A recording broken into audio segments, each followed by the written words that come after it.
Let's now discuss the motion of a particle in conservative central force field. This means we are considering a central force which are conservative in nature. In previous chapter, we have already discussed that forces which are conservative in nature can be expressed in terms of potential as it's a negative gradient of the potential V. That means if your force, now here our type of force is central force and it is conservative. If force is conservative, it can be expressed in terms of a negative gradient of a potential energy. Therefore, here the potential V of R is come into account.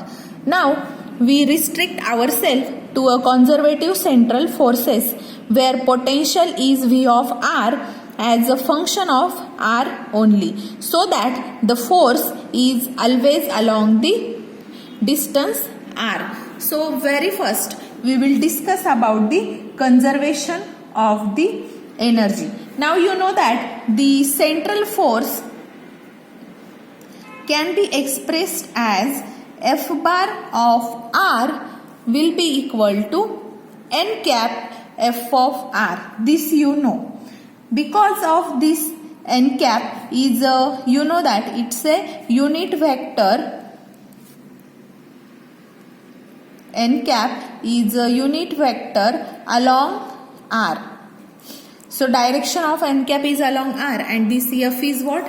Magnitude of F of R bar. Okay, this vector.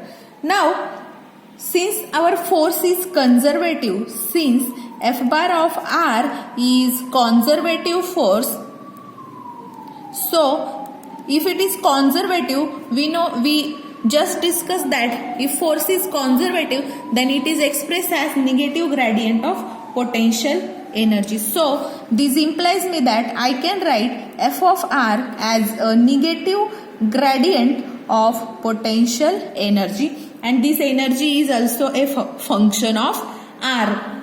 Okay, and this is a scalar function. So this potential energy is also a scalar function, so that you can take its del, that is, this is nothing but gradient. And here, since this is function of only R, we can also write this F of R as minus d by dr of V of R. This is also one way to write gradient since it is only function of R. Now, if we took curl of this gradient, then you know the property from previous mathematics knowledge, you know that curl of the gradient is always 0. So, curl of gradient, that means cross product of del with this gradient is always 0. So, curl of gradient of a scalar function is always 0. So, we will use this property. So, I can take the curl of this gradient of V. What is our scalar function? V. So, let's take curl. Curl means del cross with what now? Curl of what? Gradient of scalar function. That is, gradient is del of V of R. So, this is curl of gradient of a scalar function V. And this is always equal to 0. Now here, this del of V of R, from this equation, we can write it as minus F bar of R bar. So I can write del cross, here instead of this I can write F of R, which I am going to take it as negative since here we are having negative sign. So from this equation, what we can conclude? We can conclude that a central force whose magnitude is a function of distance from the center is conservative one, for which the principle of conservation of energy holds good. This means what? If your central force, which is when this central force is conservative in nature, then the conservation of energy will holds good. That means when forces are conservative, central force is conservative, then there is a conservation of the energy. So this is the meaning of this equation. Now we will move towards the conservation of angular momentum. To discuss conservation of angular momentum, we will consider origin at the center of force and the particle of reduced mass mu be at the distance r bar, which is separation between two particles. Then in this case, the torque exerted by the central force on the particle is defined by n bar. We have already discussed the definition of torque in previous chapter, that is n bar equals to r bar cross force, which is now central force in nature. So torque is given by distance crossed with force. So r bar crossed with force, and this force is now central force. Now this central force can be expressed as n cap into f of r bar r. So I can write this equation as, instead of f bar, I will put it in the form of n cap, that is unit vector. So r bar cross n cap into f of r. Now here, what is our n cap? N cap is a unit vector, and it is along the direction of r. So unit vector is along the r, and now this is also r. So r bar cross r bar here, right? Because unit vector is along the r. Since this cross product, since this direction is also along r and this is also along r, that means angle between these two vector is how much now? 0, because directions are same. And if directions are same, then this cross product can be written as Rn f of r, and instead of cross we can take sine theta. So here angle is now 0, right? So sine 0 is nothing but 0. This means what?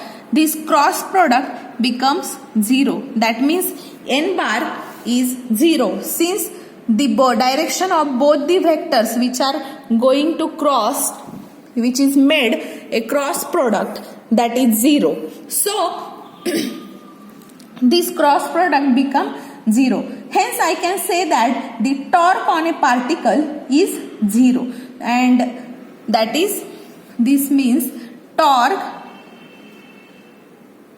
on particle is 0.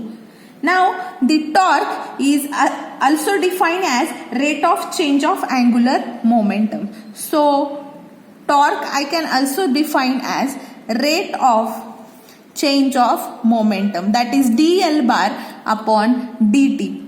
So this momentum is nothing but angular momentum specially.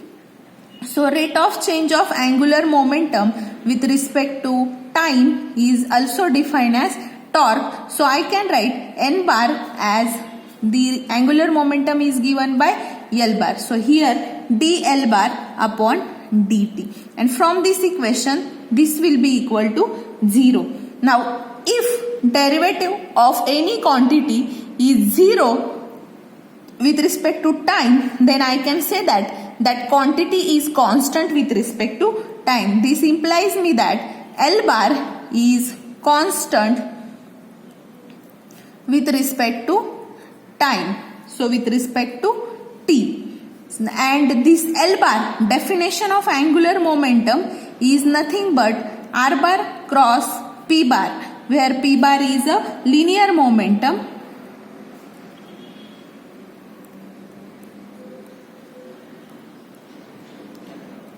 So, linear momentum of a particle. Now let me call this is r cross p, and this I can say as a constant.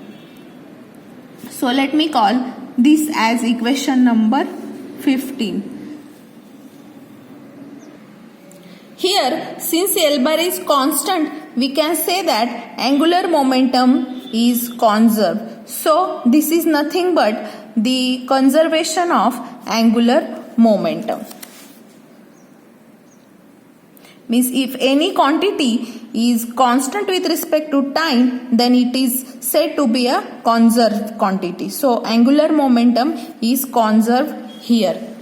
Now, since here R bar cross P bar and it is equal to L bar, so this is cross product of R and P and it is equal to angular momentum, we can say that the plane containing R bar cross P bar will be always perpendicular to L bar. Means the plane in which R and P is present, that plane will be perpendicular to N bar, because L bar is nothing but R bar cross P bar.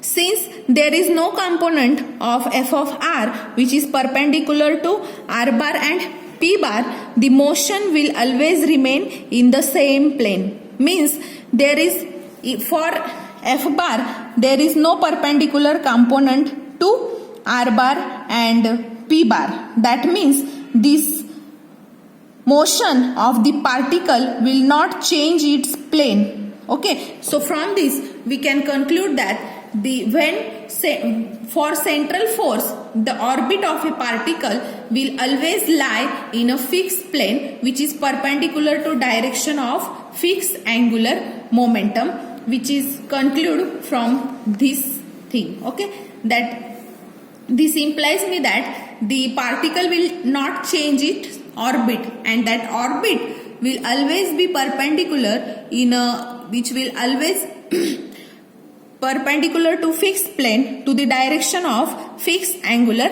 momentum. So this is all about the conservation of momentum and conservation of energy.